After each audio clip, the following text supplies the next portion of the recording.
How far into the job are you now? About 9 months, is it? About 9 months, yes. Started last September. And are you settled in the role now, do you think? Don't really like the word settled. I don't mean to imply complacency, but I mean, it takes time, doesn't it, to find your feet and to get used to the new patch and the like. Yeah, it's a great place, been made to feel very welcome. Obviously, it takes a long while, really, to get to know all the area, get to meet lots of different people, both in the force and outside. But really now at a stage in terms, I think we've got a very clear idea about how we want to move forward, various things we want to change to try and improve the service to the people of Greater Manchester and also, very importantly, bring down crime and lock up more villains. We'll come to that, but let's talk about you. Joined the police at, what, 21, was it? Yeah, 21, 22, yeah. Why the police force? You've got a degree in French and Spanish, and you chose the cops. Why the cops? I grew up in East London. I went to, as it happened, I went to a youth club. It was actually run by a Metropolitan Police officer, and it was really him that got me interested in joining the police. And, you know, I went to university, as you say, studied French and Spanish. At the end, wanted to probably keep up the languages and actually first joined an accountancy firm called Arthur Anderson. Because it was an international qualification, chance to travel, but essentially I stuck it for only 3 months, didn't like working in an office, decided I'd made the wrong decision, and therefore joined the police. Your life in East London, it's been hinted that had things gone one way or another, you could have gone slightly off the rails, couldn't you? Yeah, I think so. It was a challenging school, not always, you know, there's a lot of... not everybody was prizing sort of academic achievements, but certainly when I got to the age of about 14, 15, you were conscious of sort of more of lads in the class that were talking about the fact that they'd stolen cars or been chased by the police the night before. So I suppose there was that temptation there, but... I know it's a long time ago, but does that make you more able perhaps to empathise with disadvantaged youth in Greater Manchester? I think so. I think, you know... I mean, times are different, clearly, but, you know, it is the disillusioned teenagers that are causing the problems that we hear about on Channel M News. Yeah, and I think in some ways, without getting political, it's almost got a little bit more difficult for people to sort of leave some of that behind.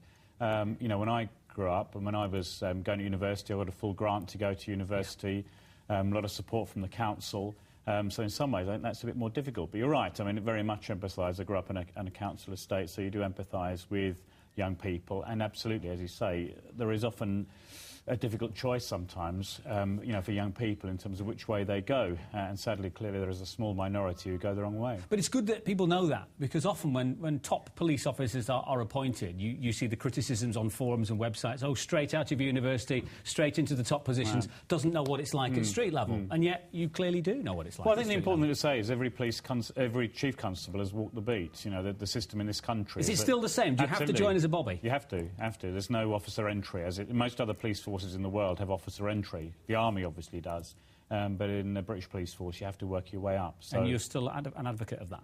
Yes, absolutely, and you know, and I'm still, although I'm a chief constable, I'm still a constable, and so I very much like to try and get out there and go on patrol, you know, work with my officers, you know, but very much, you know, if I get bored of all the office stuff and doing interviews and things like that, I am able to get the radio, you know, get the uniform on and obviously get out there. And you've done that quite a lot. I mean, your media profile since you came to the position has been quite high. I mean, was that a policy decision? I'm going to make the people of Greater Manchester aware of who I am and let them see me doing my job.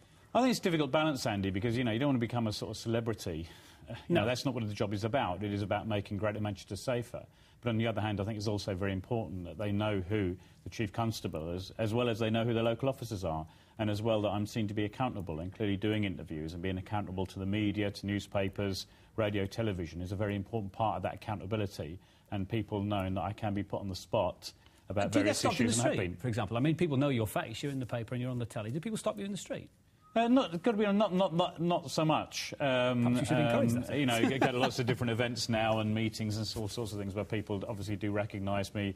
I was at the Amela in Oldham on Sunday, and to be fair, yes, there were a few people there that came up and had a chat and stopped to talk about me. But as I say, it's very importantly not about being a celebrity, not about being political.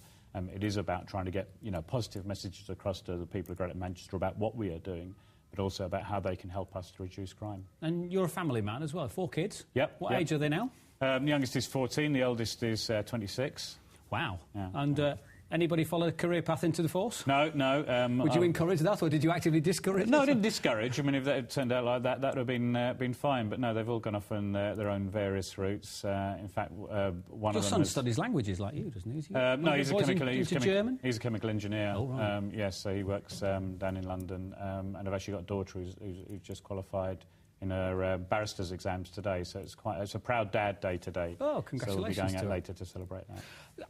This sounds like a sort of glibber question, but for people watching, what does the Chief Constable do? What is your day-to-day role in policing? You can see what Bobbies on the beat do. They know what custody sergeants do. What does the top man do? Well, that's a very good question. I have, certainly in some of the blogs and that I've done, tried to explain a little bit about that. But it's a whole mixture of things, really. I mean, clearly there's a lot of things about running the force. You know, it's a big organisation. Is it like a management position? Yes, it's 13,000 staff, budget of, £600 million.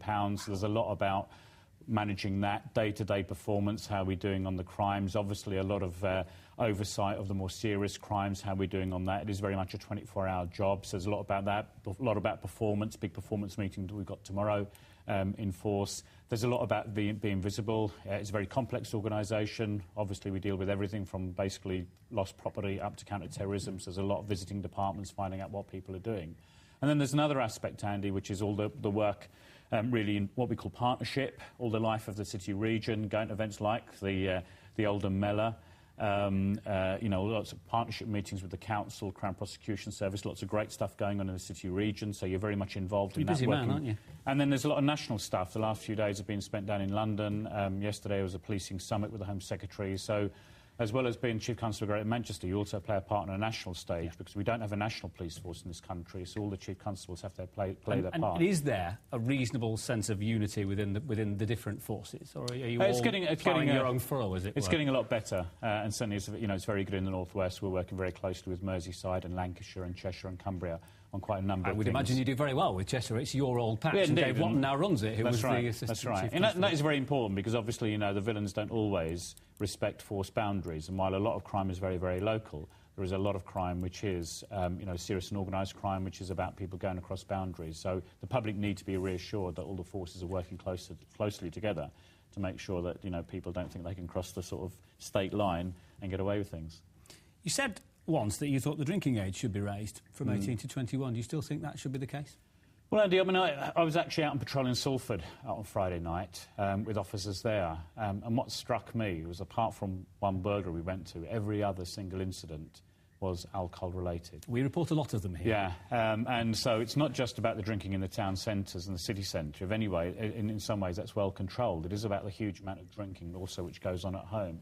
And what I've certainly tried to say is that overall, what we're seeing is we can control the drinking in the pubs and the clubs, and the licensees are on a clear responsibility and duty to run those places properly. But the promotions that we see, drink all your can all night for a tenner, or, that's some say that's irresponsible. Some say that encourages, excessive drinking, and people are bussed into certain pubs and clubs in our region. I think that can be overstated, though. I think what we would say is that the real difficulty really is the supermarkets. The supermarkets have really lowered the price, and what that has meant is that a lot of the working men's clubs, a lot of the community pubs that used to be there in the estates have closed down on the estates and in the villages. That means that young people are no longer learning to drink, as you might say, with older people. And it's also meant a lot of those pubs and clubs are, no longer profitable.